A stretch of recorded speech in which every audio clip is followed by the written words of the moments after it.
Manhattan Whitmore Foundation Gala. Grace Morgan adjusted her black cocktail dress for the 10th time as she watched Manhattan's elite mingle in the opulent ballroom of the plaza. As a PR coordinator, she was here for work, not pleasure. But 3 glasses of champagne later, that distinction was getting blurry. "Grace, you need to see this," whispered Emma, her best friend, and the event photographer, tugging her arm. Brad just walked in with his new girlfriend. Grace's stomach dropped. Brad Morrison, her ex-boyfriend from college, had arrived with a stunning blonde. It had been 2 years since their amicable breakup when they realized they wanted different things in life. But seeing him so happy with someone else still stung a little. "He looks happy," Grace said, trying to sound mature about it. "You're way too good for him anyway. Remember how he never wanted to try new restaurants or travel anywhere that didn't have a golf course? Emma, we broke up because we were incompatible. Not because he was a bad person. Still boring, though." Grace watched Brad laugh at something his girlfriend said. He did look genuinely happy, and despite the tiny pang of nostalgia, she was glad for him. Really, she was just feeling a bit melancholy about being perpetually single while everyone around her seemed to be pairing off. "I'm going to say hello," Grace decided. "Be mature about this." "Grace, you've had 3 glasses of champagne. Your definition of mature might be slightly compromised." But Grace was already moving through the crowd, determined to prove she could handle this like an adult. Brad was standing near the bar and she approached with what she hoped was a friendly, confident smile. "Brad, hi," she called out a little louder than intended. He turned, and for a moment, Grace forgot what she was going to say. In that champagne-hazed moment of awkwardness, she did the first thing that came to mind to show how totally fine and unaffected she was. She reached out to give him a friendly kiss on the cheek. Except Brad moved at the last second to introduce his girlfriend to someone else. And Grace's friendly peck landed squarely on the lips of the man standing behind him. A complete stranger.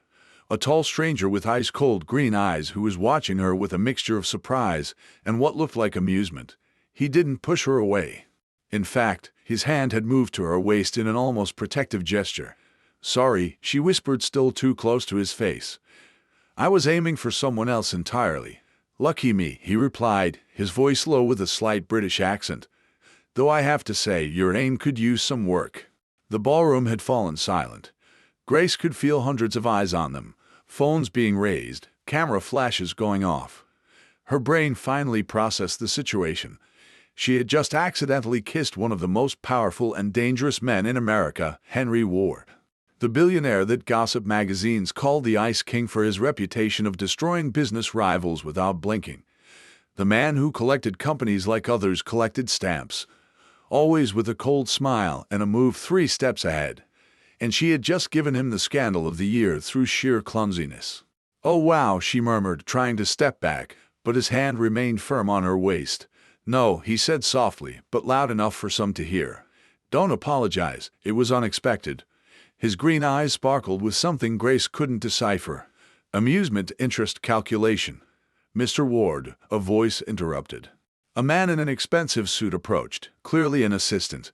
"The presses let them speculate," Henry said, finally releasing Grace, but not before slipping a card into her hand. "Miss Grace, Grace Morgan. And I am so sorry for the confusion. Grace." The way he said her name made something strange happen in her stomach. "Don't be sorry. It's been the most interesting evening I've had in months." He walked away with the calm of someone who had just won a game no one else knew they were playing. Grace looked at the card, just a phone number, no name. When she looked up, Henry had disappeared into the crowd, but she could feel he was still watching her. Emma appeared beside her, mouth agape. "Grace, do you have any idea what you just did?" Grace looked around. Brad was staring at her in shock from across the room. Manhattan's elite were whispering excitedly. Photographers were still snapping pictures. "I think," she said slowly, "I just accidentally created the biggest social media moment of my life." What she didn't know was that Henry Ward was thinking exactly the same thing, and he was absolutely fascinated by the woman who had just turned his predictable evening completely upside down. The photo was everywhere. Grace stared at her phone screen, watching the image of herself kissing Henry Ward spread across social media like wildfire. The headlines were getting more creative by the hour. "Mystery woman melts the Ice King. Who's the girl who conquered Ward?" And her personal favorite, the kiss that stopped Manhattan. "Turn it off," Emma said, snatching the phone from Grace's hands as they sat in their favorite cafe in Soho. "You're torturing yourself. I'm probably unemployed, and my boss has been giving me the cold shoulder all morning. And I have 3 missed calls from HR." Grace buried her face in her hands. "All because I have terrible spatial awareness when I've been drinking. Technically, you showed excellent coordination.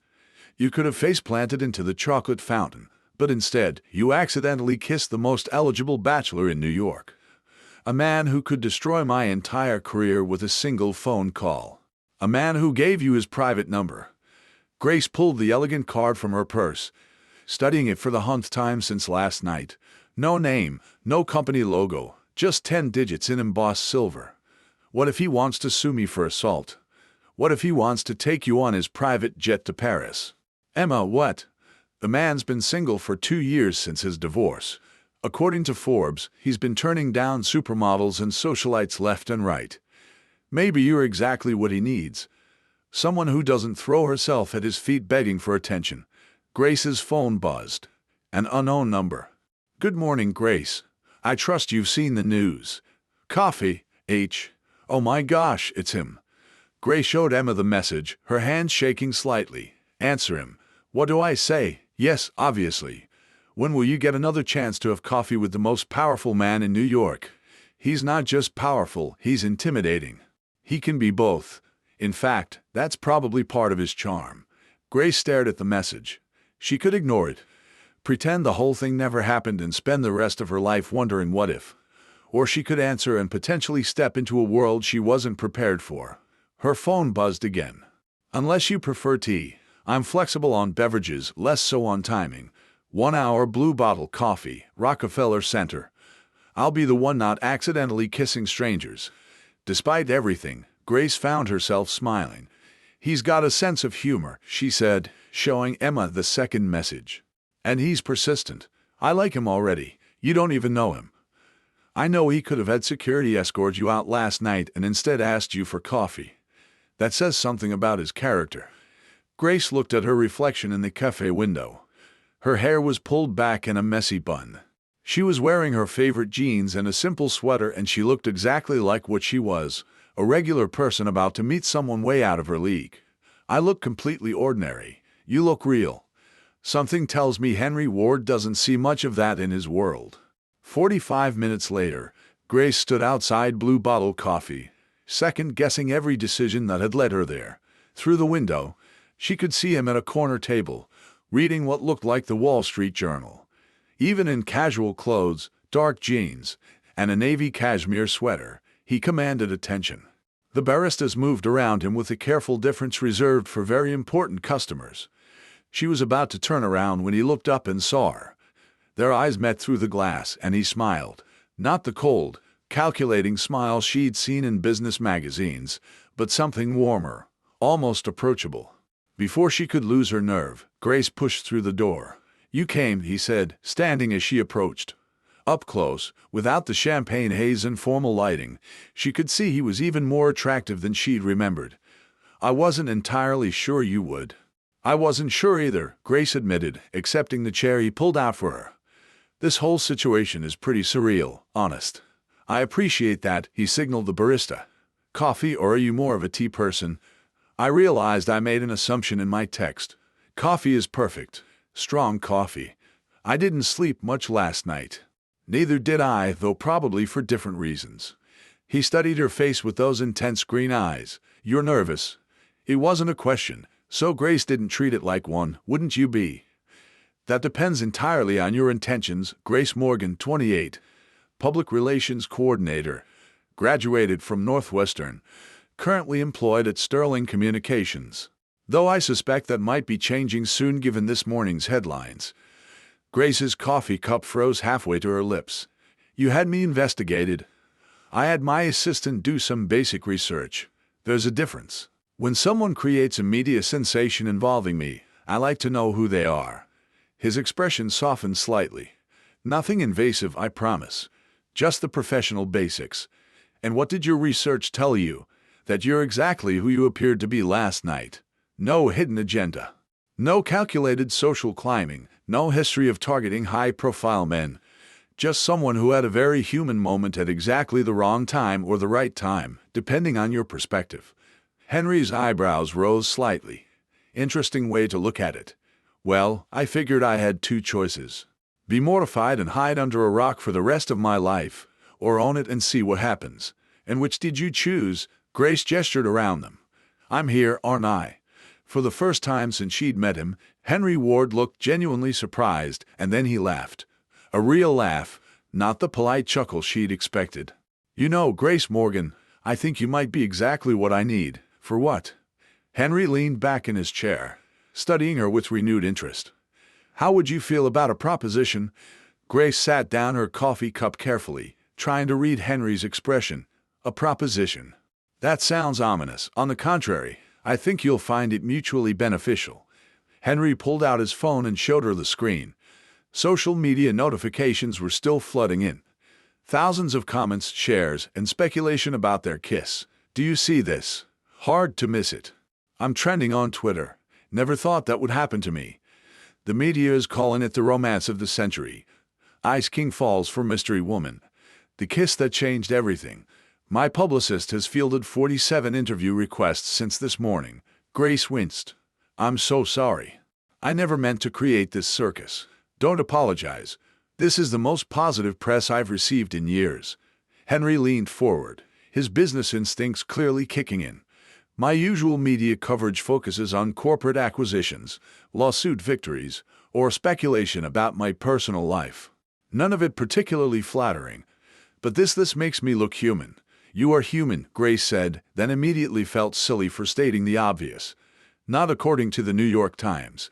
Last month, they called me a corporate shark who wouldn't recognize genuine emotion if it kissed him in the face.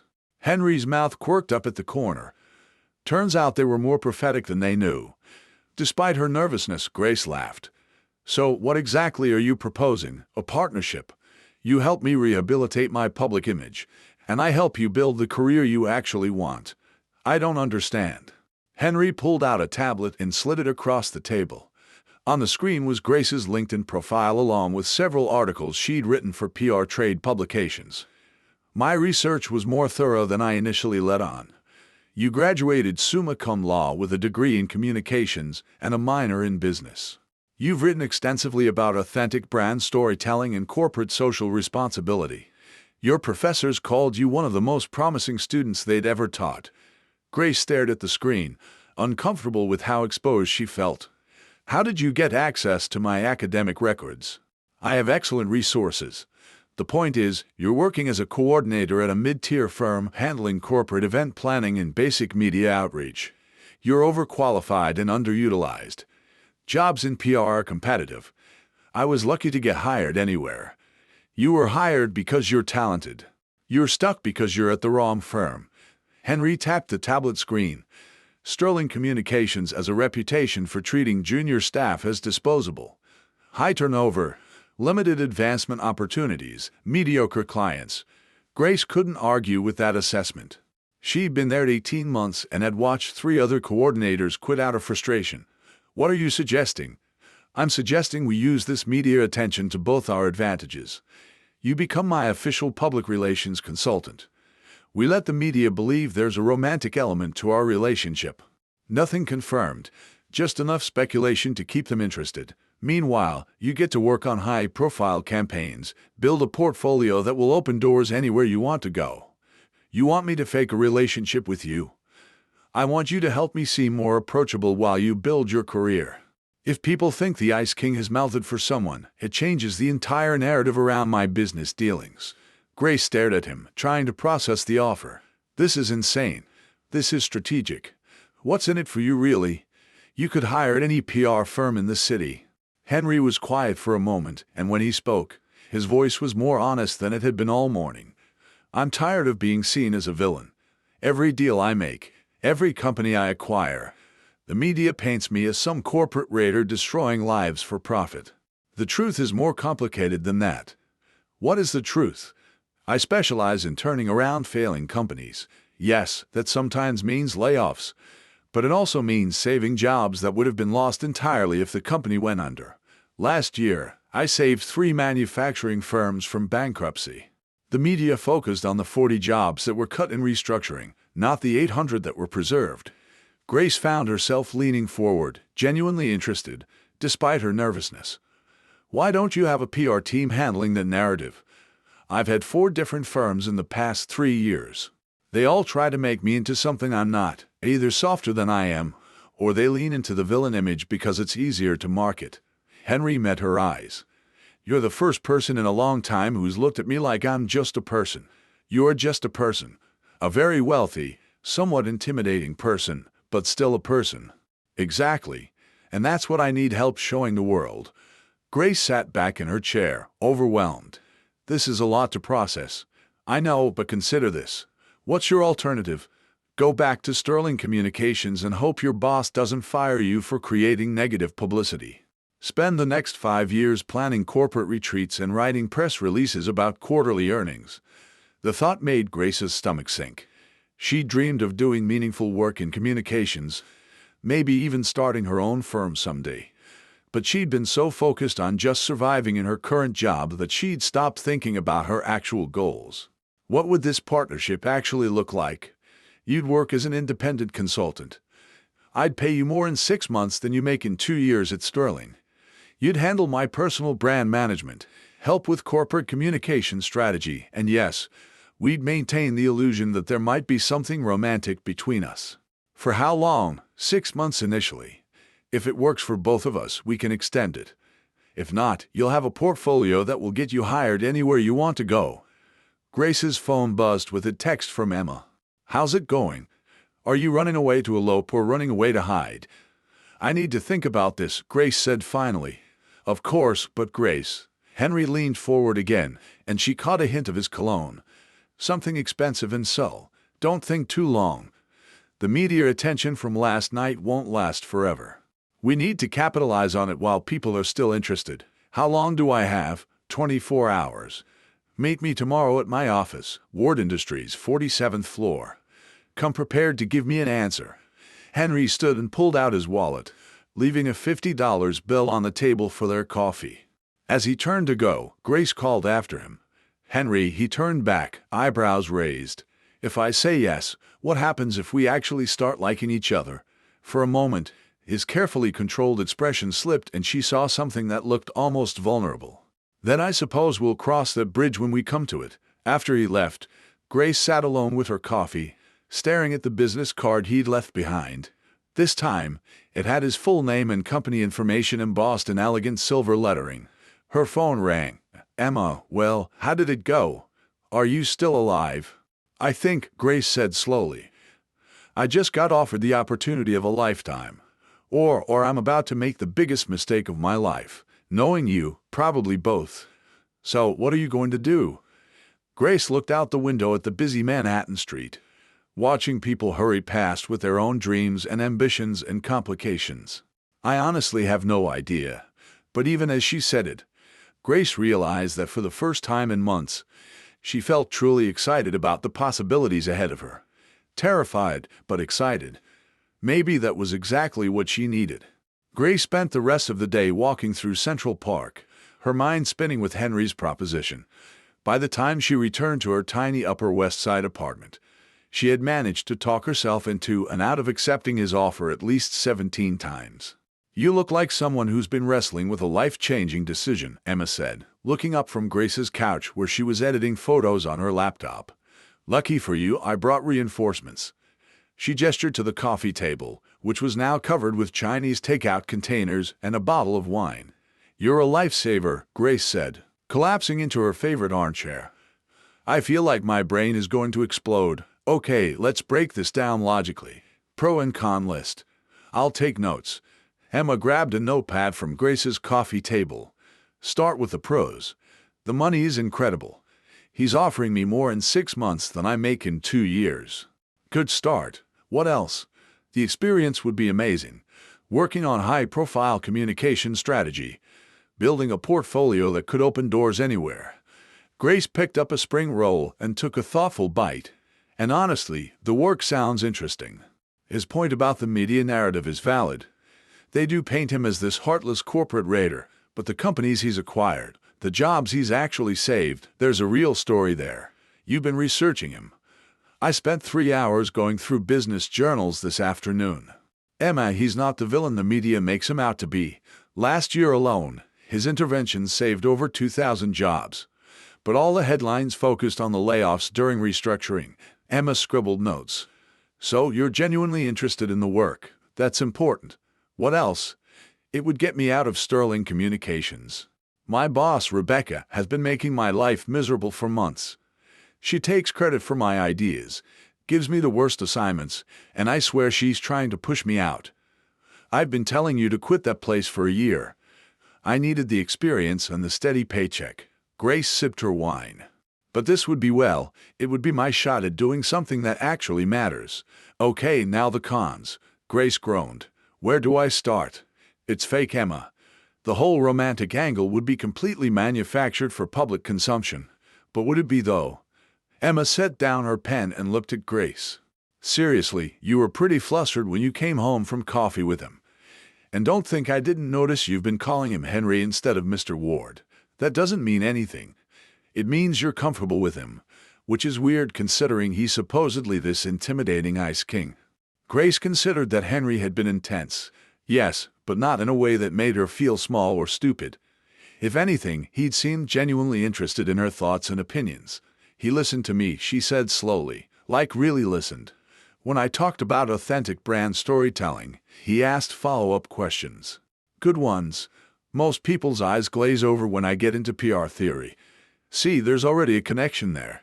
But what if working together ruins it? What if I'm terrible at the job?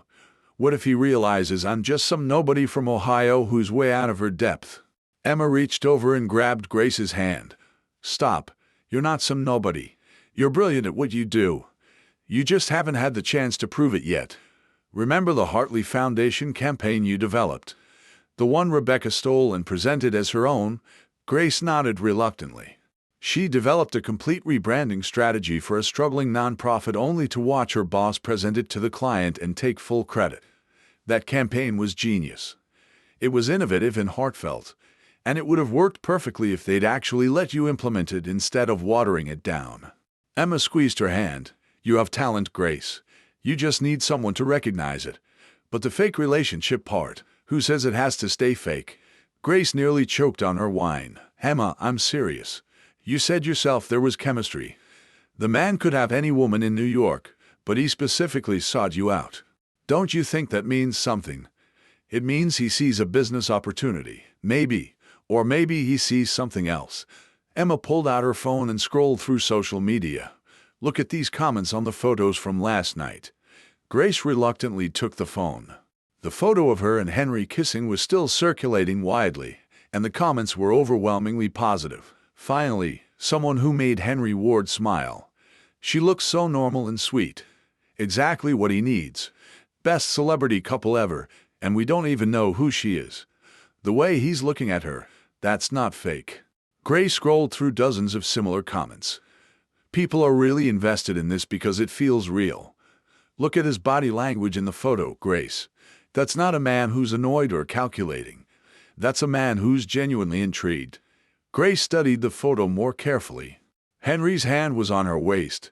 Yes, but his expression was softer than she remembered, almost protective.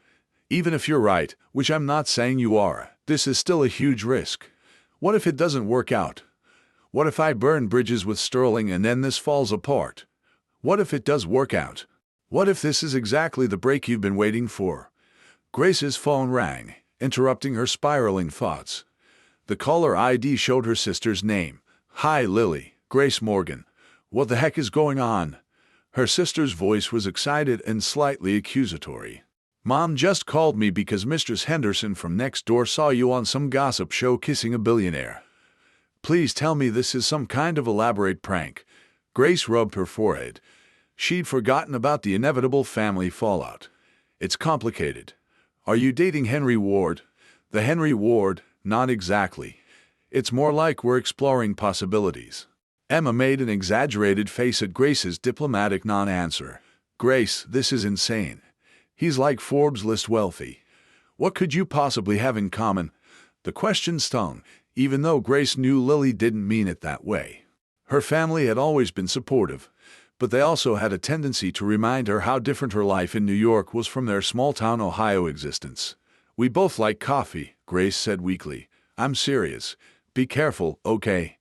Men like that don't date women like us unless they want something." After Grace hung up, she sat in silence for a few minutes. Emma waited patiently, understanding that her friend needed to process. "She's not wrong," Grace finally said. "We are from completely different worlds. So what? You're smart, you're talented, you're beautiful, and you made him laugh. Those things don't depend on your bank account. But what if this is all just some elaborate game to him? What if he gets bored and moves on and I'm left with nothing? What if you don't take the chance and spend the rest of your life wondering what could have been?"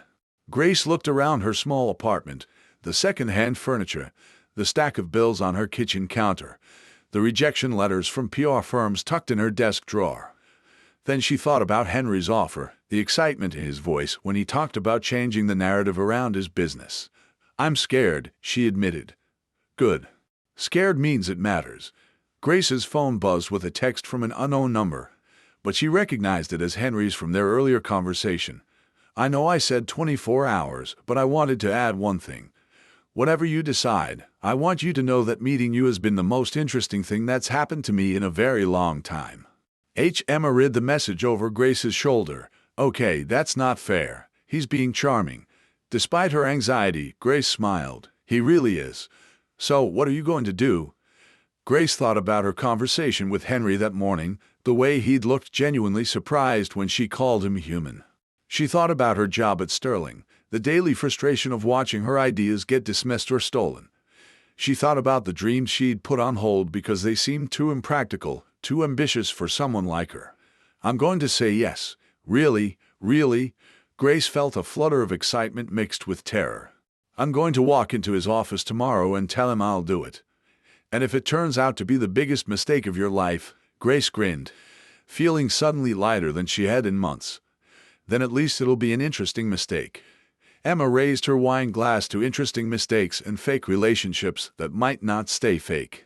"To taking chances," Grace corrected, clinking her glass against Emma's. As they drank, Grace felt a familiar buzz of anticipation that she hadn't experienced since college, the feeling that she was about to embark on something that could change everything. It was terrifying and exhilarating and completely unlike anything she'd ever done before, which was exactly why she knew she had to do it. The next morning, Grace stood in front of her closet for 20 minutes, trying to decide what one wore to accept a fake relationship proposition from a billionaire.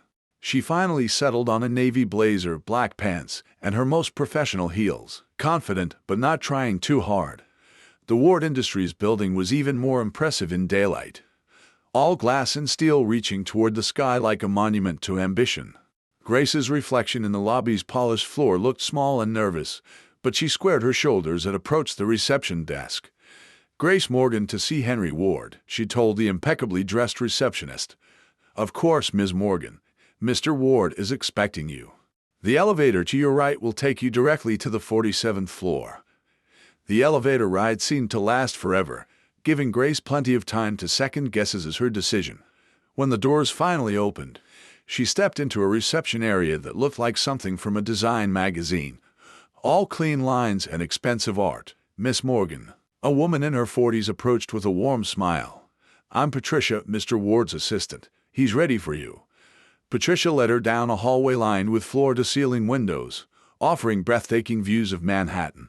At the end of the hall, she knocked on the door and opened it without waiting for a response. "Mr. Ward, Miss Morgan is here." Henry's office was exactly what Grace had expected. Massive, intimidating, and perfectly organized.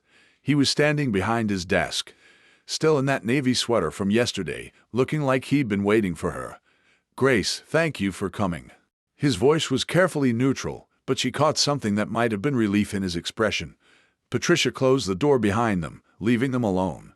Grace walked toward the desk, her heels clicking on the hardwood floor. "I've made my decision," she said, proud that her voice sounded steadier than she felt. Henry's expression didn't change, and Grace took a deep breath, thinking of Emma's words about interesting mistakes and taking chances. "Yes, I'll do it." The smile that spread across Henry Ward's face was nothing like the cold, calculated expression she'd seen in magazines. It was genuine and relieved and almost boyish. "Really, really, but I have conditions." Henry's relief was palpable, but he quickly composed himself, gesturing to the chairs arranged around a small conference table by the window. "Please sit. I'd like to hear your conditions." Grace settled into the leather chair, trying not to be intimidated by the panoramic view of Manhattan spread out below them. "First, I want a proper contract, not just a handshake deal. I want everything spelled out. My responsibilities, compensation, timeline, and most importantly, the boundaries of this arrangement. Of course, I've already had my legal team draft something preliminary." Henry pulled a folder from his desk. "Though I suspect you'll want to review it with your own attorney." "I don't have an attorney. You will by the end of the week. Consider it part of your compensation package." Henry sat across from her, his attention completely focused on what she was saying. "What else?" "Second, I want creative control over the PR strategy. You can give input and feedback, but I'm not interested in being a mouthpiece for someone else's ideas. If you want authentic brand storytelling, you have to trust me to tell the story." Henry nodded slowly. "That's actually refreshing. Most consultants tell me what they think I want to hear." "Most consultants probably haven't accidentally kissed you in front of half of Manhattan's social elite." Grace felt herself relaxing slightly. "Third, the fake relationship aspect has boundaries.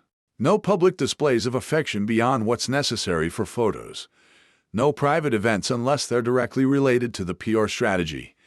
And if either of us starts dating someone else for real, we reassess the arrangement. Understood? Though I have to ask, are you currently seeing anyone?" "No. Are you?" "No." Henry leaned back in his chair, studying her. "Any other conditions?" Grace hesitated, then decided to voice the concern that had been nagging at her since yesterday. "I want to understand your end game here. What does success look like to you? Because if this is just about softening your image for some major acquisition or IPO, I need to know that upfront." Henry was quiet for a long moment, and Grace wondered if she'd overstepped. When he finally spoke, his voice was more honest than she'd expected. 3 years ago, my father died. He built this company from nothing. Started with a small investment firm and grew it into what you see today. He was brilliant and ruthless when he needed to be, but he was also fair. People respected him." Henry stared out the window at the city below. "When I took over, I thought I could do things differently, be more collaborative, more transparent. But the business world doesn't reward softness. And I learned quickly that if I wanted to protect what my father built, I had to be tougher than anyone expected. So you became the Ice King. I became what I needed to become. But somewhere along the way, I think I lost sight of why I was doing it." He looked back at her. "Last month, I acquired a textile company in North Carolina. They were 3 weeks from bankruptcy. Would have laid off 300 workers. My restructuring plan saved 280 of those jobs, but the local newspaper ran a front-page story about the 20 jobs that were cut. The headline called me a heartless corporate vulture." Grace could hear the frustration in his voice. "That must have been difficult." "What was difficult was getting a letter from one of the workers I saved, thanking me for keeping the plant open so she could pay for her daughter's college tuition. She had no idea I was supposedly the villain in her story." Henry met Grace's eyes. "I want to change the narrative, not because I need good publicity for some business deal, but because I want the work I'm doing to actually matter to people." Grace felt something shift in her chest. This wasn't the cold calculation she'd expected. This was someone who genuinely cared about the impact of his work, but had lost the ability to communicate that effectively. "That's exactly the kind of story we should be telling," she said. "But it requires vulnerability. You'll have to let people see behind the corporate facade." "Are you saying I have a facade?" Henry's mouth quirked up in what was becoming a familiar, almost smile. "I'm saying that the man who just told me about wanting his work to matter is not the same man I read about in Forbes magazine. Which version do you prefer?" The question caught Grace off guard. There was something almost vulnerable in the way he asked it. Like her answer actually mattered to him. "I prefer the real version," she said softly. They looked at each other for a moment and Grace felt that same flutter of attraction she'd experienced at the gala. This was dangerous territory. She was supposed to be thinking about this professionally, not getting caught up in the way Henry's eyes seemed to see right through her carefully constructed defenses. So she said, clearing her throat, "When do we start? How about right now?" Henry stood and walked to his desk, returning with a tablet. "I have a board meeting this afternoon with the executives from that textile company I mentioned. They're expecting the usual corporate presentation about quarterly projections and cost-cutting measures. And you want to do something different? I want to tell them about Maria Santos, the woman who wrote me that letter, and about Tom Bradley, the plant supervisor who's been there for 30 years and came up with the efficiency improvements that made the restructuring possible. I want to remind them that behind every number on our spreadsheets is a real person with a real life." Grace felt a spark of excitement. This was exactly the kind of authentic storytelling she dreamed of doing. That's a completely different approach than what they'll be expecting, which is why I need your help. Can you help me figure out how to tell that story without sounding like I'm pandering or making excuses? Absolutely. Grace pulled out her notebook, her mind already racing with possibilities. But first, I need more background. Tell me about the company, the challenges they were facing, the restructuring process, and I want to hear more about Maria and Tom.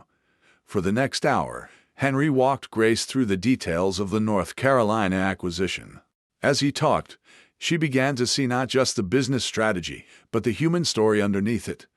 This wasn't a corporate raider destroying lives for profit. This was someone trying to balance the harsh realities of business with genuine concern for the people affected by his decisions. "Okay," Grace said, looking up from her notes. "Here's what I think we should do." She outlined a presentation strategy that wove together the financial necessity of the restructuring with the human impact of saving the company. Instead of leading with numbers, they would start with stories. Instead of focusing on what was cut, they would highlight what was preserved and strengthened. The key, Grace explained, is helping them understand that tough decisions don't have to be heartless decisions. You saved that company, Henry. You should own that. Henry listened intently, occasionally asking questions or offering additional context. Grace found herself impressed by how quickly he grasped the strategic elements of her approach. This wasn't just a wealthy man who'd inherited a successful business. He was genuinely thoughtful about the work he was doing. "This is good," he said when she finished. "Really good. How quickly can we put this together?" Grace glanced at her watch. "When's the meeting?" 3:00. That gives us 4 hours. It'll be tight but doable. I'll need access to your research team and someone who can help with presentation design. Done. Patricia can set you up with whatever you need. Henry stood. But instead of heading for the door, he remained by the window looking uncertain. "Grace, can I ask you something?" "Of course. Why did you really say yes to this? It's not just about the money or the career opportunity, is it?" Grace considered the question carefully. She could give him the professional answer, talk about portfolio building and networking opportunities, but something about the way he'd opened up to her made her want to be equally honest. "Because I've spent the last 18 months watching mediocre people take credit for my ideas while I smile and say nothing. I've been playing it safe, being grateful for whatever scraps I could get, and it's been slowly killing my passion for this work." She met his gaze. "When you described wanting your work to matter, I recognized something. I want my work to matter too. And you think this arrangement will help with that?"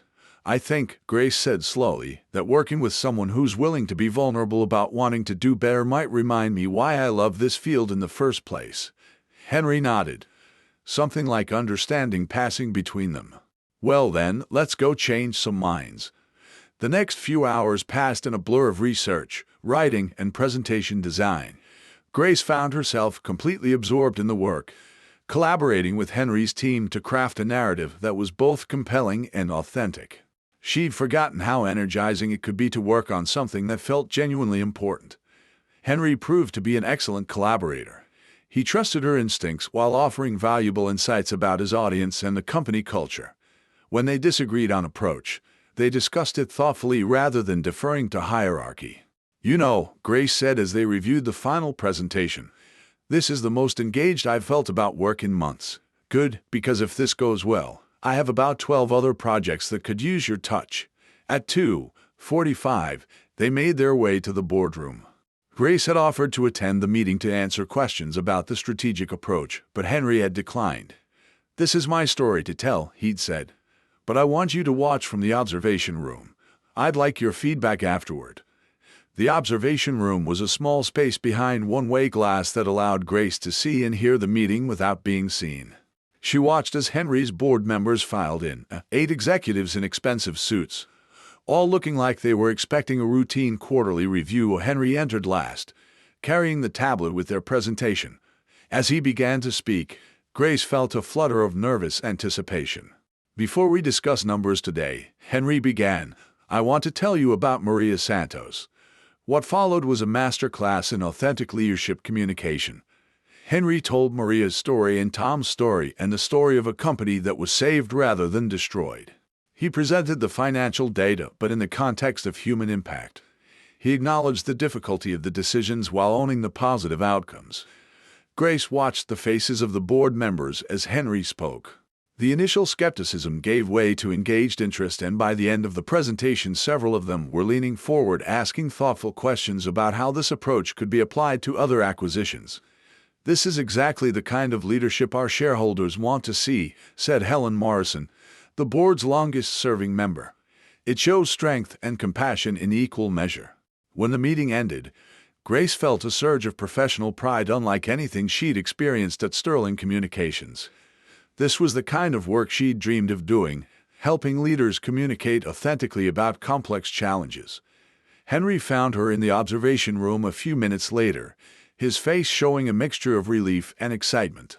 "That went well," he said, though it was clearly an understatement. "That went brilliantly. You were brilliant." Grace couldn't contain her enthusiasm. "Did you see how engaged they were?" Helen Morrison looked like she wanted to give you a standing ovation. "They responded exactly the way you predicted they would." Henry sat down across from her, looking genuinely impressed. "You have a gift for this, Grace." "We have a gift for this," she corrected. "You trusted the process and delivered authentically. That's not as easy as you made it look. So, what's next?" Grace pulled out her notebook, her mind already racing with possibilities. "Next, we take this approach public. I want to set up a series of interviews where you can tell these stories to a broader audience. Maybe start with trade publications, then move to mainstream business media." And the romantic angle, Grace felt her cheeks warm slightly. "We let people draw their own conclusions. A few carefully staged public appearances, some social media moments, nothing too obvious." Speaking of which, Henry pulled out his phone. "We should probably be seen leaving the building together. There are usually photographers outside around this time." As they made their way to the elevator, Grace realized that somewhere in the course of the afternoon, her perspective on this arrangement had shifted. What had started as a calculated career move was beginning to feel like something more collaborative, more genuine. "Henry," she said as the elevator doors closed, "yes, I think this partnership might actually work." "I was thinking the same thing." As they descended toward the lobby, Grace caught their reflection in the elevator's mirrored walls. They looked like partners, she realized, like a team. It was a surprisingly appealing image. The lobby was indeed filled with photographers, just as Henry had predicted. As they emerged from the elevator together, Grace felt the familiar flutter of camera flashes, but this time, instead of panic, she felt a strange sense of purpose. This was her life now. This was her choice. And for the first time in a very long time, Grace Morgan felt like she was exactly where she was supposed to be. 3 months later, Grace's new office on the 45th floor of Ward Industries had a view almost as spectacular as Henry's, and she still couldn't quite believe it was hers. The mahogany desk, the leather chairs, the wall of awards, and framed articles featuring their successful campaigns. It all felt like something out of a dream. "Stop pinching yourself," Emma said, settling into one of the visitor chairs with a cup of coffee. "You've been here 3 months. It's time to accept that you actually deserve this." I know. It's just," Grace gestured around the office. 6 months ago, I was sharing a cubicle with someone who microwaved fish every day for lunch. This feels surreal. What feels surreal is watching you on the cover of Forbes magazine next to the headline, "The Woman Who Humanized Henry Ward." Emma pulled up the article on her phone. Listen to this quote. "Under Morgan's strategic guidance, Ward Industries has transformed from a feared corporate predator to a model of responsible capitalism. proving that profitability and humanity aren't mutually exclusive. Grace blushed. The Forbes feature had been the culmination of months of carefully orchestrated interviews, public appearances, and strategic storytelling. What had started as damage control for an accidental kiss had evolved into a complete rebranding of one of America's most powerful companies. Their first major success had been the Hartwell manufacturing turnaround. Instead of the typical corporate acquisition announcement, they told the story through the eyes of Sarah Hartwell, the third-generation owner who was struggling to keep her family business afloat while caring for her disabled son. Henry's investment hadn't just saved the company. It had allowed Sarah to expand their veteran hiring program and establish a scholarship fund for employees' children. The media response had been unprecedented. Instead of the usual headlines about corporate takeovers, business journals ran features about the new face of responsible investment. The Wall Street Journal had called it a masterclass in stakeholder capitalism. "The work speaks for itself," Grace said modestly. "I just helped Henry tell his story more effectively, right? And I'm sure the fact that you two look completely smitten with each other in every photo has nothing to do with the positive coverage." Grace's stomach did that familiar flip it had been doing whenever someone mentioned her relationship with Henry. Over the past 3 months, the line between their professional partnership and whatever was developing between them personally had become increasingly blurred. It had started small. Coffee meetings that ran long, strategy sessions that turned into conversations about everything except work, casual touches that lingered just a moment too long. Grace had tried to maintain professional boundaries, but Henry had a way of looking at her during meetings that made her forget they were supposed to be keeping things business only. The media had noticed, too. Page 6 had run a series of photos from various events showing Henry's hand on Grace's back, her laughing at something he'd whispered in her ear. The two of them deep in conversation at charity galas while everyone else seemed to fade into the background. "We're just comfortable with each other," Grace said carefully. "Comfortable? Grace, I saw you two at the Children's Hospital fundraiser last week. The way he looks at you when you're talking to other people, that's not comfortable. That's possessive. In a good way," Emma added quickly, seeing Grace's expression. Grace remembered that night clearly. She'd been speaking with Dr. Martinez about the hospital's new pediatric wing when she'd felt Henry's presence behind her. Without thinking, she'd stepped back slightly, settling against his chest as his arm came around her waist. It felt so natural that she hadn't realized what they'd done until she saw the photographer's flash. "Maybe we're a little too comfortable," Grace admitted. Before Emma could respond, Grace's assistant knocked on the door. "Miss Morgan, Mr. Ward would like to see you in his office when you have a moment. Tell him I'll be right there." Grace turned back to Emma. "We'll finish this conversation later." "Oh, we definitely will. And I want details about whatever's happening between you two." Grace made her way to Henry's office, trying to ignore the knowing looks from his staff. Over the past month, their meetings had become more frequent and less formal. Sometimes they discussed strategy, sometimes they just talked. Yesterday, she'd found herself in his office at 7:00 p.m. sharing Chinese takeout and debating the ethics of corporate social responsibility while the sun set over Manhattan. Patricia, Henry's assistant, had taken to keeping Grace's favorite tea stocked in the office kitchen. The security team no longer asked for her ID when she arrived after hours. Somewhere along the way, Ward Industries had started feeling like home. "You wanted to see me?" Grace knocked on his open door. Henry looked up from his computer and that smile, the real one, not his corporate smile, spread across his face always. "But specifically, I wanted to discuss the Peterson Industries acquisition." Grace settled into her usual chair across from his desk. Over the months, they developed an easy rhythm of collaboration that felt as natural as breathing. Henry would present the business challenges. Grace would ask the questions that helped them dig deeper, and together they'd find solutions that neither could have reached alone. "What's the situation?" "They're a family-owned manufacturing company in Michigan, 4th generation, about 800 employees, but they've been struggling with debt for the past 2 years. The family wants to retire, but doesn't want to see the company broken up or the workers laid off." Grace pulled out her notebook, already thinking about the narrative possibilities. "That sounds exactly like the kind of acquisition we should be publicizing. A family legacy preserved, jobs protected, community investment." "Exactly. But there's a complication. Henry leaned back in his chair, and Grace noticed the tension in his shoulders. She'd learned to read his moods over the past few months. The way he rubbed his forehead when he was frustrated. How his voice got quieter when he was really thinking through a problem. The particular set of his jaw when he was facing a decision he didn't want to make. My board is pushing for a different approach. They want to buy the company, strip out the valuable assets, and sell off the rest. It would be more profitable in the short term, but it would destroy everything the Peterson family built and eliminate most of those 800 jobs. Henry rubbed his forehead. I've been going in circles about this for weeks. The numbers support the board's approach, but it goes against everything we've been working toward. Yes, and I keep thinking about what you said 3 months ago about wanting our work to matter. Henry met her eyes. This decision will define what kind of company Ward Industries really is. Grace felt a surge of pride that Henry was including her in such a significant decision. 3 months ago, she'd been planning corporate events and writing press releases about quarterly earnings. Now, she was helping shape the strategic direction of a billion-dollar company. But more than that, she could see how much this decision was weighing on Henry. The man who'd once been called the Ice King was genuinely tormented by the idea of destroying a family business for profit. What does your gut tell you?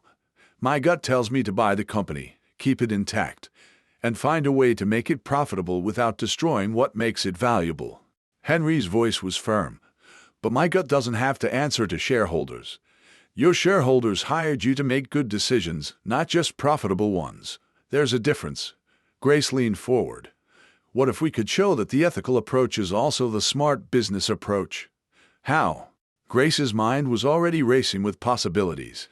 This was what she'd been trained for, what she was good at.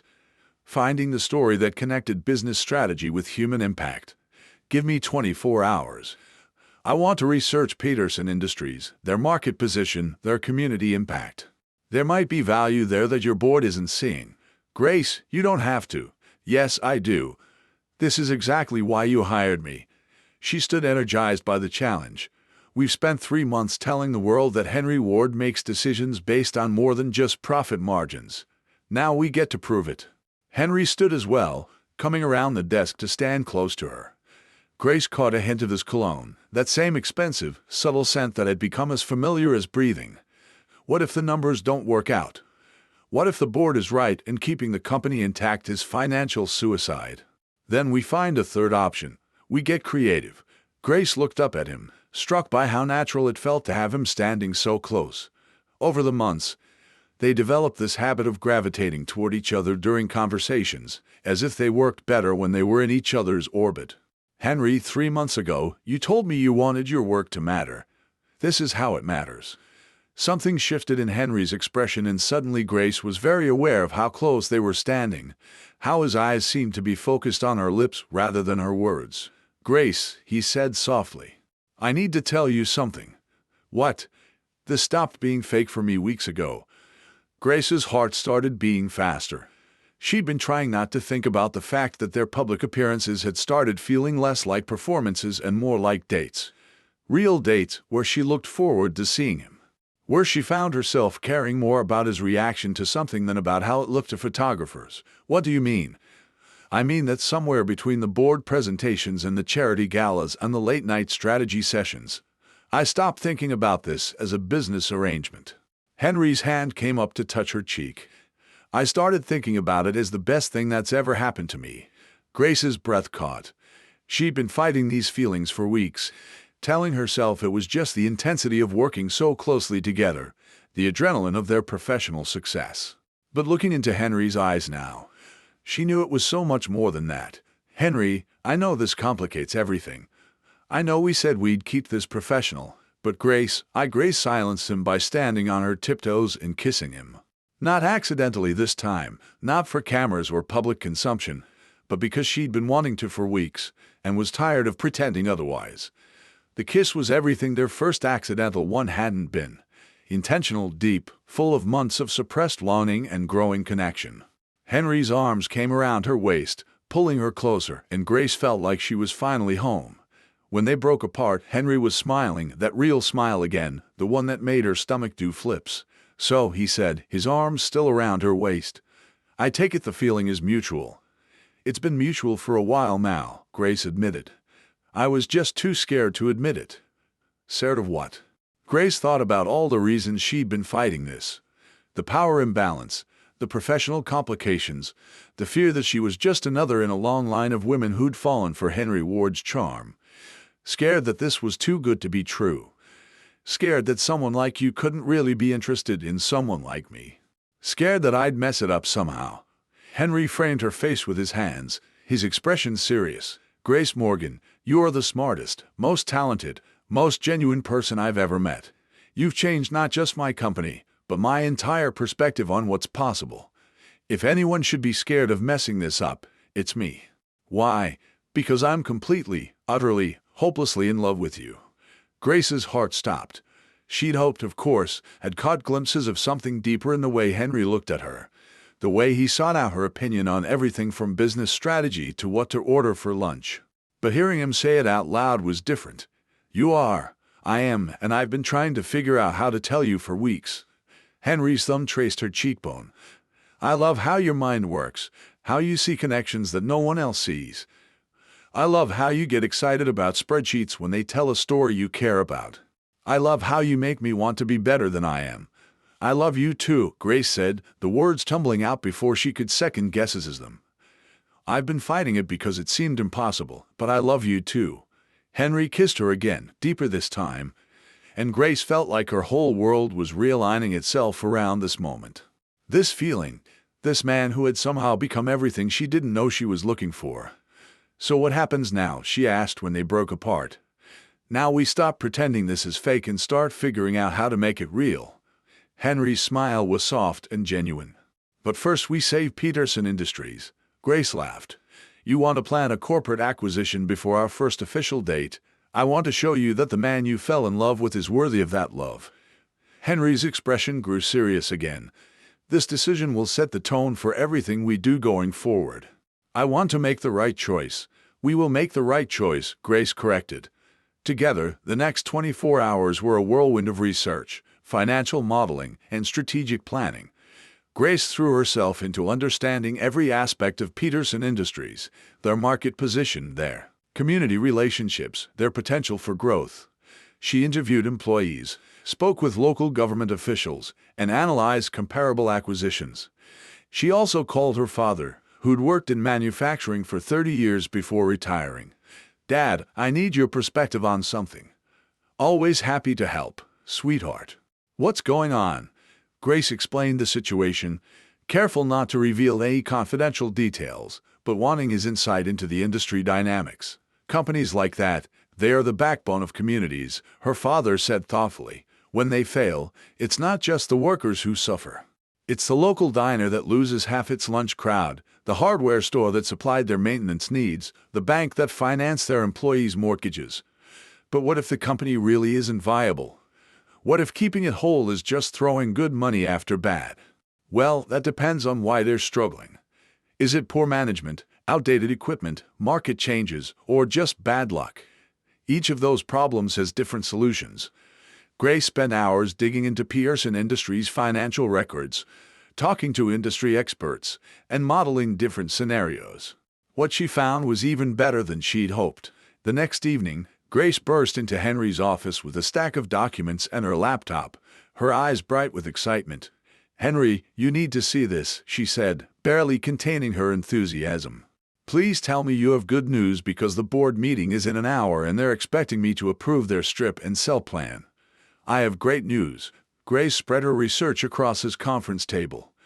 Peterson Industries isn't just a struggling manufacturing company. It's the anchor business for an entire community.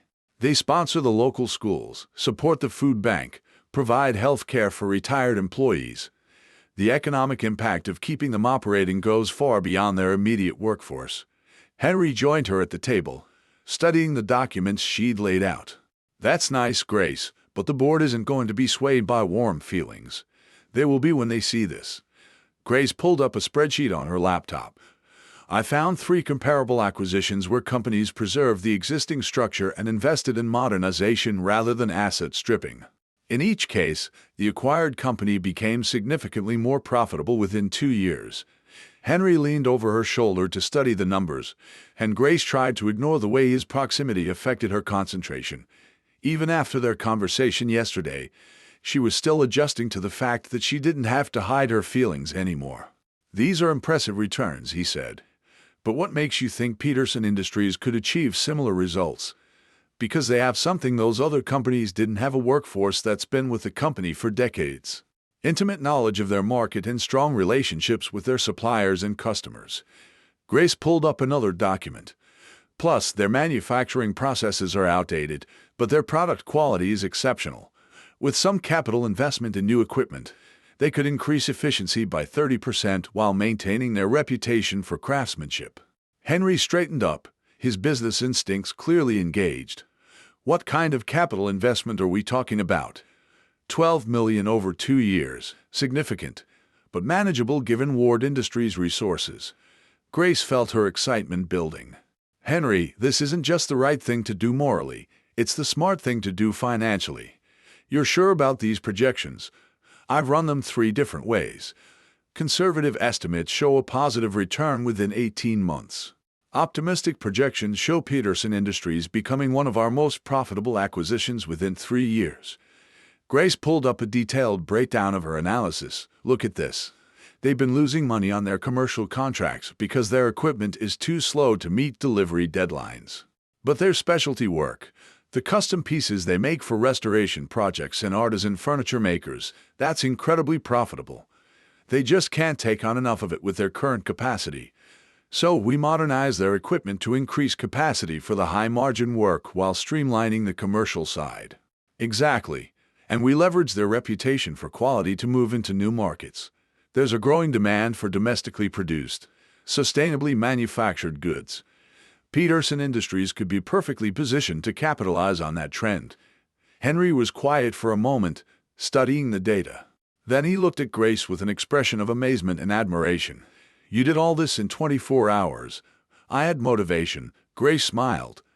"I wanted to prove that doing good and doing well aren't mutually exclusive. You've done more than prove it. You've created a roadmap." Henry gathered the documents. "Let's go present this to the board." The boardroom was tense when they entered. Grace could see the skepticism on the executives' faces as Henry introduced her and explained that she'd been researching alternative approaches to the Peterson acquisition.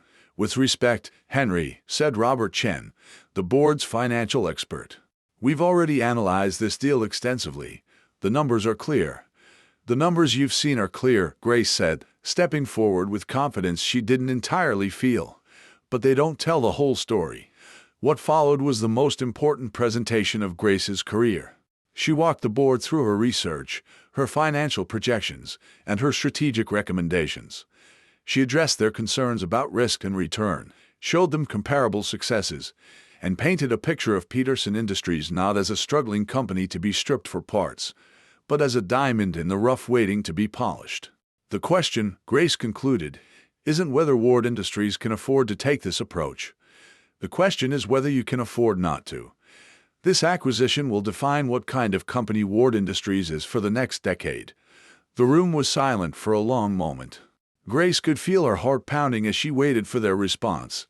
Then Helen Morrison, the board's longest-serving member, leaned forward. "Miss Morgan, these projections assume significant capital investment and operational changes. What makes you confident that Peterson Industries can achieve these results?" "Because they've been doing exceptional work under difficult circumstances for 4 generations," Grace replied.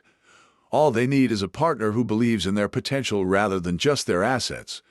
Robert Chen studied the financial models on his tablet. "These returns are significantly better than our original projections because our original projections only considered short-term asset value," Henry said. "Grace has shown us the long-term value creation potential." Margaret Yates, the board's newest member, raised her hand. "What about market risk? The manufacturing sector has been volatile lately." Grace had anticipated this question. That's exactly why diversification is so important. Peterson Industries' specialty work is largely insulated from general manufacturing trends. Luxury furniture, historical restoration, custom architectural elements. These markets are growing, not shrinking. And the workforce issues, asked James Murphy, who oversaw human resources for Ward Industries. Retraining potential resistance to change. Actually, the workforce is one of our biggest assets, Grace said, pulling up another slide. I spoke with several employees during my research. They're eager for modernization. They know their skills are valuable. They just need better tools to compete. She told them about Tom Bradley, the plant supervisor who'd drawn up detailed plans for workflow improvements, and Maria Santos, the quality control specialist who'd identified opportunities to reduce waste while maintaining their quality standards. These aren't people who are afraid of change, Grace said. They're craftspeople who want to do better work. The board deliberated for 30 minutes while Henry and Grace waited in his office. Grace paced by the windows, nervous energy making it impossible to sit still. "Stop worrying," Henry said. "Your presentation was flawless. What if they reject it? What if they think I'm being naive about the business realities?" Henry stood and caught her hands, stopping her pacing. "Then we'll find another way. But Grace, regardless of what they decide, I want you to know that what you did today was extraordinary. You didn't just crunch numbers. You found a way to align our values with our business strategy." "We found a way," Grace corrected. "This was a team effort." "No, this was you being brilliant and fearless and everything I fell in love with." Henry's voice was soft. "Watching you in there, seeing how passionate you are about this work, how much you care about getting it right, it just confirmed what I already knew." "What's that?" "That you're going to change the world, Grace Morgan, one company at a time." Before Grace could respond, Patricia knocked on the door. "Mr. Ward, the board is ready for you." They returned to the boardroom where Helen Morrison was waiting with a slight smile. "The board has reviewed Miss Morgan's proposal," she said. "We're impressed by the thoroughness of her research and the strength of her financial projections. We're prepared to approve the acquisition of Peterson Industries under the terms she's outlined." Grace felt a surge of triumph unlike anything she'd ever experienced. They'd done it. They'd found a way to save 800 jobs while creating long-term value for Ward Industries. "There is one condition," Robert Chen added. "We want Miss Morgan to oversee the integration process. If she's this confident in her projections, she should be responsible for executing them." Grace looked at Henry, who was smiling with pride and something that looked like awe. "I'd be honored," she said. 2 weeks later, Grace stood in the main production facility of Peterson Industries, watching as the new equipment was installed. The energy in the building was palpable. Workers who'd been facing layoffs were now talking excitedly about expanded production capabilities and new contracts. Miss Morgan, Tom Bradley, the plant supervisor, approached with a smile. "I wanted to thank you again for what you've done here." "I didn't do anything, Tom. You and your team are the ones who make this place work." "Maybe, but you're the one who saw the potential when everyone else saw problems." Tom gestured around the factory floor. "My grandfather worked here. My father worked here. And I've been here for 30 years. I thought I was going to be the last Bradley at Peterson Industries. Now I'm thinking my son might want to come work here after college." Grace felt tears prick her eyes. This was why the work mattered. Not just the financial returns or the positive press coverage, but the real impact on real people's lives. Her phone buzzed with a text from Henry. "How's the integration going?" "Better than projected," she replied. "Tom Bradley says his son might come work here after college. That's the best return on investment we could ask for." Grace smiled, thinking about how much Henry had changed over the past few months. The Ice King reputation was completely gone now, replaced by coverage that focused on his innovative approach to corporate responsibility. "Dinner tonight," Henry's next text read. "I have something I want to discuss with you. Business or pleasure, both. Always both with us." That evening, Grace met Henry at a small Italian restaurant in Little Italy, far from the usual business dinner spots where they might be photographed. Over the past few weeks, they'd been carefully navigating their new relationship while maintaining their professional partnership. "So, what did you want to discuss?" Grace asked as they settled into a corner booth. "The Peterson Industries success has generated some interesting opportunities," Henry said. "I've had calls from 3 other family-owned companies asking if Ward Industries might be interested in similar partnerships." Grace felt a flutter of excitement. "Really, really?" And Helen Morrison suggested that we should consider formalizing this approach, creating a dedicated division within Ward Industries focused on sustainable acquisitions. "That's incredible, Henry. It would be exactly what you've been working toward. What we've been working toward, Henry corrected. Grace, I want you to head up this new division. Grace nearly choked on her wine. What? I want you to be vice president of strategic partnerships, your own department, your own team, the authority to pursue acquisitions that align with our values. Henry's eyes were bright with excitement. It would be exactly the kind of work you're passionate about on a scale that could make a real difference. Grace stared at him, overwhelmed. 6 months ago, she'd been a coordinator at a mid-tier PR firm. Now, Henry was offering her a vice presidency at one of the most powerful companies in America. Henry, I don't know what to say. Say yes. Say you'll take a chance on building something that's never been done before. Grace thought about the past few months, about the work they'd accomplished together, about the satisfaction of knowing that her efforts had directly improved people's lives. Yes, she said. Absolutely, yes. Henry's smile was radiant. Good, because I've already had HR draw up the paperwork. They spent the rest of dinner talking about the possibilities, about the companies they could help, about the model they could create for responsible capitalism. Grace felt more energized and optimistic about the future than she'd ever felt in her life. As they walked back to Henry's car, Grace's phone rang.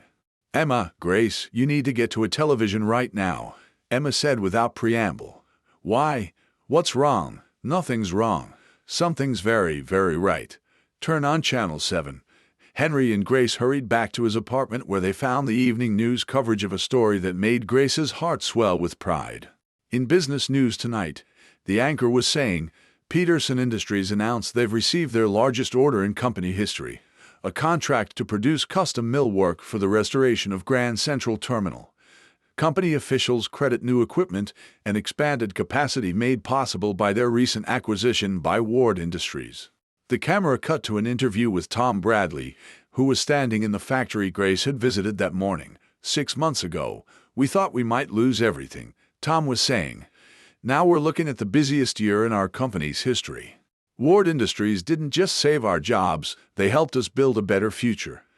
Grace felt tears streaming down her face as the story continued, highlighting the innovative partnership model and the positive impact on the local community. You did that, Henry said softly, pulling her into his arms. You made that happen. We made that happen, Grace corrected. But she was smiling through her tears. As they held each other, watching the story of their success play out on screen, Grace thought about the journey that had brought them here. From an accidental kiss to a fake relationship to real love to meaningful work that changed lives. It had been the most unexpected, wonderful adventure of her life. 3 months later. Grace, stop fidgeting with your dress, Emma whispered as they stood outside the ballroom at the plaza, the same ballroom where everything had started. I can't help it. This feels like tempting fate. Grace smoothed the emerald green silk of her evening gown. A far cry from the simple black dress she'd worn to that first gala. Fate has been pretty good to you lately, Emma pointed out.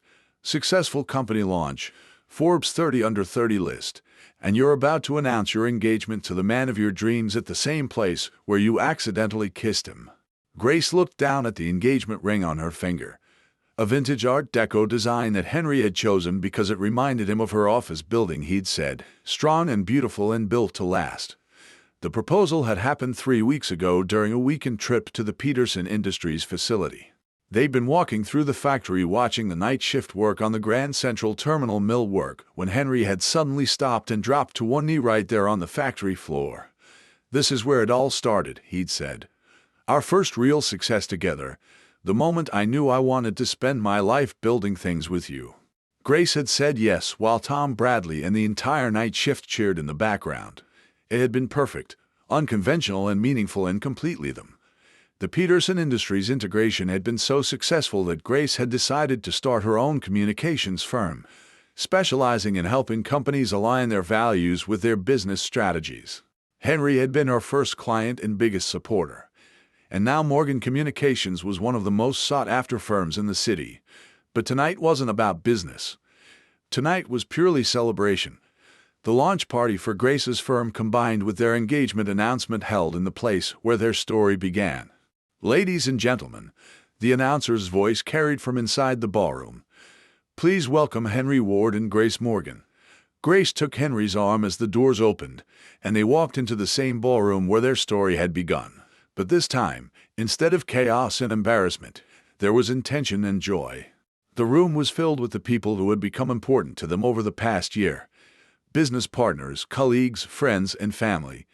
Grace spotted her parents near the front, her father looking slightly overwhelmed by the opulence, but proud nonetheless. Tom Bradley was there with his wife representing the Peterson Industries team. Helen Morrison and several other Ward Industries board members had come to show their support. "Ready for this?" Henry murmured as they made their way to the center of the room. "With you, I'm ready for anything." Henry took the microphone, looking out at the crowd with the same confidence Grace had fallen in love with, but tempered now with warmth and genuine joy. "A year ago," he began, "I was standing in this room when a beautiful stranger accidentally kissed me. It was the best accident of my life." The crowd laughed, many of them remembering the viral photos from that night. "That kiss led to a partnership that transformed my company and a love story that transformed my life." Grace didn't just change how Ward Industries operates. She changed how I see the world, how I think about success, what I want to build with my life. Grace felt her eyes filling with tears as Henry continued. "Tonight, I'm thrilled to announce that Grace has agreed to make our partnership permanent and to celebrate the launch of Morgan Communications, a firm that's already changing how businesses think about their responsibility to their communities." Henry dropped to one knee, pulling out the ring box, even though Grace was already wearing the ring, and the crowd erupted in delighted laughter. "Grace Morgan," he said, his voice carrying clearly through the silent ballroom, "you've made me a better man and a better leader. Will you marry me?" "I already said yes, you ridiculous man." Grace laughed, but she was crying happy tears. "But yes, again, always yes," as Henry stood and spun her around. The ballroom erupted in applause. Grace looked out at the crowd, at Emma crying happy tears, at her parents beaming with pride, at the business leaders who had become friends, at the journalists who would undoubtedly write about this moment, and felt overwhelmed with gratitude for the journey that had brought her here. "So," Henry said as he sat her down and pulled her into his arms, "any regrets about that wrong kiss?" Grace looked up at the man who had become her partner in every sense of the word. Business partner, life partner, best friend, and the love of her life. "Not a single one," she said, and kissed him again. This time, she was kissing exactly the right person. And as the photographers' flashes went off around them, Grace thought about how different this moment was from that first accidental kiss. This time, there was no confusion, no embarrassment, no uncertainty about what came next. This time, there was only love and possibility, and the promise of building something beautiful together. 6 months later, Grace stood at the altar of the small church in her hometown in Ohio, wearing her grandmother's pearl necklace and a dress that had taken 3 months to design. Through the stained glass windows, she could see the rolling farmland where she'd grown up, so different from the Manhattan skyline that had become home. Henry waited for her at the altar, looking more handsome than should be legal in his custom tuxedo, his eyes bright with love and barely contained emotion.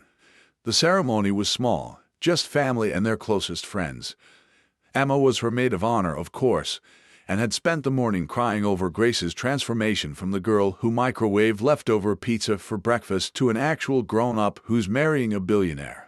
Tom Bradley had flown in from Michigan with his wife representing the Peterson Industries family. Helen Morrison was there, beaming with pride at the young woman who had revolutionized Ward Industries. Grace's parents sat in the front row, her father looking distinguished in his best suit, her mother clutching a handkerchief and trying not to cry. As Grace walked down the aisle, she thought about the journey that had brought them here. From an accidental kiss to a fake relationship to real love to meaningful work to this moment, it had been the most unexpected, wonderful adventure of her life.